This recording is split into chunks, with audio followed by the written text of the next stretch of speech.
In the bustling city of Ibadan, where modernity meets tradition, there exists an ancient legend that sends shivers down the spines of even the bravest souls.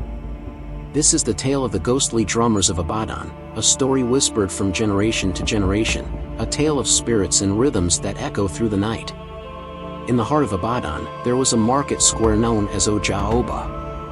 It was a place of vibrant life during the day, with traders selling their wares, children playing, and elders sharing stories under the shade of old trees. But as dusk fell, the atmosphere of the market changed.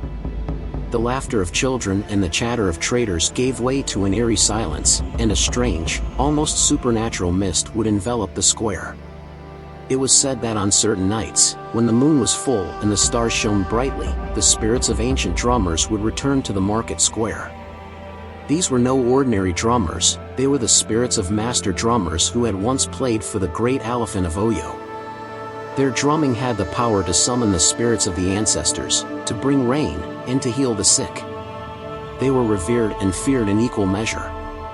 Many years ago, during the reign of Alifin Sango, a great festival was held in Ibadan. Drummers from all over the Yoruba land were invited to perform. Among them were the finest drummers of the Alifin's court, known for their unparalleled skill and their deep connection to the spirit world. Their performance was the highlight of the festival, a symphony of rhythm and power that left the audience in awe. However, their fame attracted jealousy and anger from other drummers, who conspired to end their reign. One night, after a particularly breathtaking performance, the master drummers were ambushed and killed by their rivals. Their bodies were buried in the market square, and it was said that their spirits never found peace. Since that night, strange things began to happen in Oja Oba. People spoke of hearing drumming in the dead of night, rhythms so hauntingly beautiful that they could not be of this world. Some claimed to see ghostly figures, drumming with such intensity that the very ground seemed to tremble. It was said that the spirits of the master drummers were seeking revenge, their rhythms a call to the ancestors to bring justice. Among those who lived near the market was a young girl named Ife. She was known for her curiosity and her love for stories of the old days. Her grandmother, Oja Oba, was the keeper of many such tales, and it was from her that Ife learned of the ghostly drummers. Despite her grandmother's warnings, Ife was determined to uncover the truth behind the legend. One night, when the moon was full and the mist thick over the market square, Ife decided to investigate. She waited until her family was asleep, then quietly slipped out of the house and made her way to Oja Oba. The air was cool and still, and an eerie silence hung over the square. As she approached, she could hear it, the faint sound of drumming, growing louder with each step. Ife hid behind a stall, her heart pounding in her chest. The drumming was unlike anything she had ever heard, a complex weave of rhythms that seemed to speak to her soul. Suddenly, she saw them, ghostly figures draped in traditional attire, their hands moving deftly over invisible drums.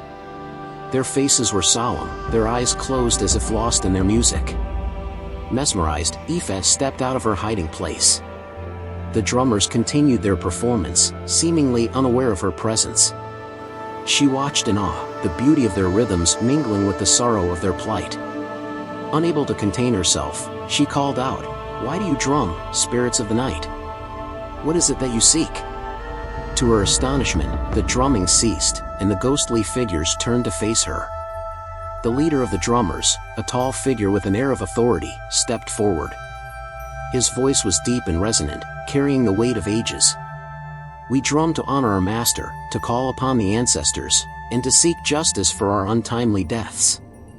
Our spirits cannot rest until the wrongs done to us are righted." Moved by their plight, Ife vowed to help. "Tell me how I can bring you peace," she said. The leader of the drummers handed her a small, intricately carved drum. "Take this drum," he said. "Play it in the presence of the Alifin. Only he can command the spirits to rest." Determined to fulfill her promise, Ife set off the next day for the palace. The journey was long and arduous, but her resolve never wavered. When she finally reached the palace, she was granted an audience with the Alifin. She recounted her encounter with the ghostly drummers and their request. The Alifin, moved by her bravery and the tale of the master drummers, agreed to help. He ordered a grand ceremony to be held in Oja Oba, where he would personally play the sacred drum and command the spirits to rest. The night of the ceremony was filled with anticipation. The market square was thronged with people eager to witness the historic event. As the elephant began to play the drum, the air grew thick with an otherworldly energy. The ghostly drummers appeared once more, their faces serene. They joined in the rhythm, their spirits lifted by the honor bestowed upon them. The elephant's drumming grew in intensity, a powerful command to the spirit world. With a final, thunderous beat, the drumming ceased, and a profound silence fell over the square. The ghostly figures slowly faded, their expressions peaceful. The crowd erupted in cheers, and Ife felt a deep sense of fulfillment. The spirits of the master drummers had finally found peace, and the legend of the ghostly drummers of Ibadan would be remembered for generations to come. And so, the market square of Oja Oba returned to its bustling life, but the memory of that night remained. The story of Ife and the ghostly drummers became a cherished tale, a reminder of the power of justice, the importance of honoring the past, and the enduring legacy of those who came before.